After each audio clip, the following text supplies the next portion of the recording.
Shalom, first and foremost, I want to give all praises, glory, and honor to Yahweh Bashem Yahushai.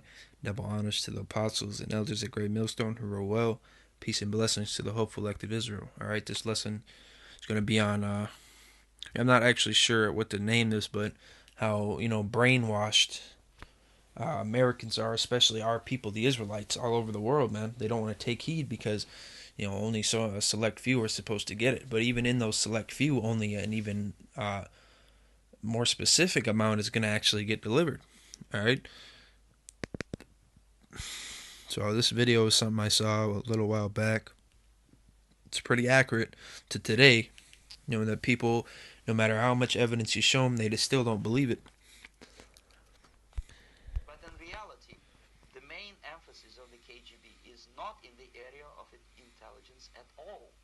According to my opinion and opinion of many defectors of my caliber, only about 15% of time, money, and manpower is spent on espionage as such. The other 85% is a slow process which we call either ideological subversion or active measures, активные мероприятия in the language of the KGB, or psychological warfare.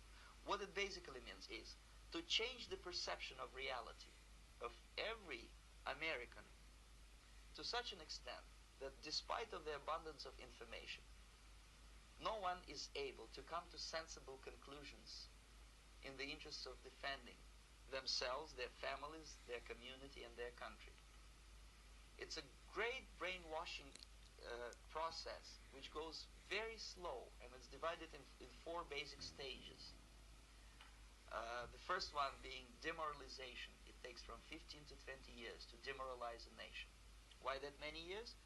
Because this is the minimum number of years which requires to educate one generation of students in the country of your enemy, exposed to the ideology of the enemy.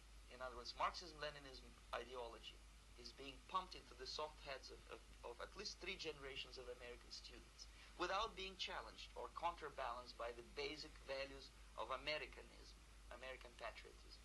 The result you can see, most of the people who graduated in the 60s, dropouts or half-baked intellectuals, are now occupying the positions of power in the government, civil service, business, mass media, educational system. You are stuck with them. You cannot get rid of them. They are contaminated. They are programmed to think and react to certain stimuli in a certain pattern. You cannot change their mind, even if you expose them to authentic information, even if you prove that white is white and black is black. You still cannot change the basic perception and the logic of behavior. In other words, these people, the process of demoralization is complete and irreversible. To get rid society of these people, you need another 20 or 15 years to educate a new generation of patriotically minded and common sense people who would be acting in favor and in the interests of the United States society. And yet these people who've been programmed and, as you say, in place, and yes, who are favorable to an opening with the Soviet concept, these are the very people who would be marked for extermination in this country? Most of them, yes. Simply because the psychological shock when they will see in future what the beautiful society of equality and social justice means in practice, obviously they will revolt. They will be very unhappy, frustrated people. And the Marxist-Leninist regime does not tolerate these people. Obviously they will join the links of dissenters, dissidents. Unlike in present United States, there will be no place for dissent in future Marxist-Leninist America. Here you can get popular like Daniel Ellsberg and filthy rich like Jane Fonda for being dissident, for criticizing your Pentagon. In future, these people will be simply squashed like cockroaches. Nobody is going to pay them nothing for their beautiful, noble ideas of equality. This they don't understand, and it will be greatest shock for them, of course.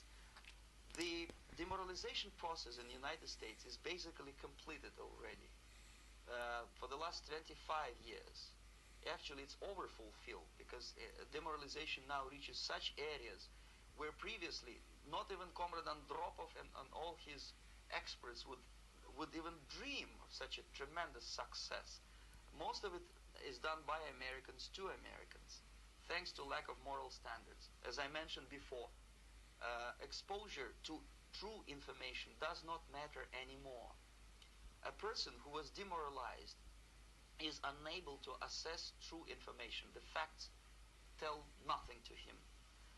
Even if I shower him with information, with authentic proof, with documents, with pictures, even if I take him by force to the Soviet Union and show him concentration camp, he will refuse to believe it until he is going to receive a kick in his fat bottom.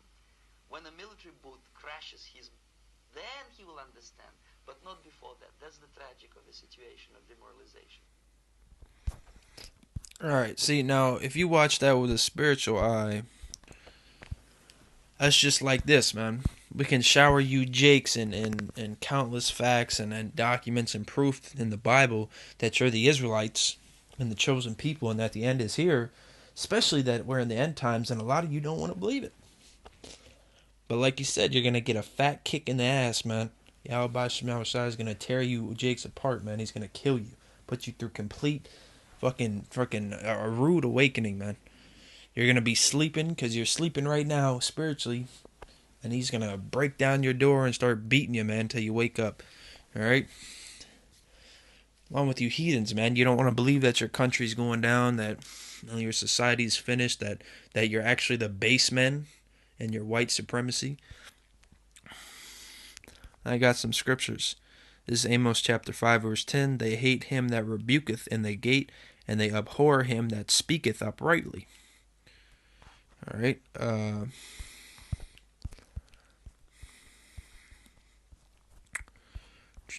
Galatians chapter 4, verse 16.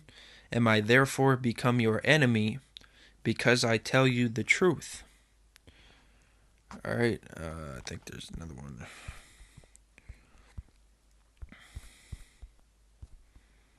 For my people is foolish, they have not known me.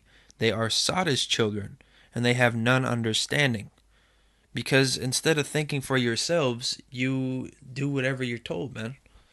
You don't want to think for yourselves. Quit being sheeple. Think for yourself. All right, quit being a slave under this, because that's what this is. This is a mental plantation, man. You're mentally still in captivity, believing that you're black, Hispanic, uh, separating yourselves from your brethren. They are wise to do evil, but to do good they have no knowledge. So you to do evil deeds and wickedness, you're good at that, and you know a lot about that. Selling drugs to your people, killing your people, making fucking music, bullshit ass, vile, demonic music for money. But you have no knowledge to do good, like, keep the law, statutes, and commandments, teach his word, and pray to the true Father and his Son, Yahweh, and Yahweh Shai, man. All right. So with that said, I want to give all praises to Yahweh Shem Shai, double honors to the apostles and elders at Great Millstone who rule well. Peace and blessings to the hopeful elect of Israel. All right. Be wise to do good, man. Shalom.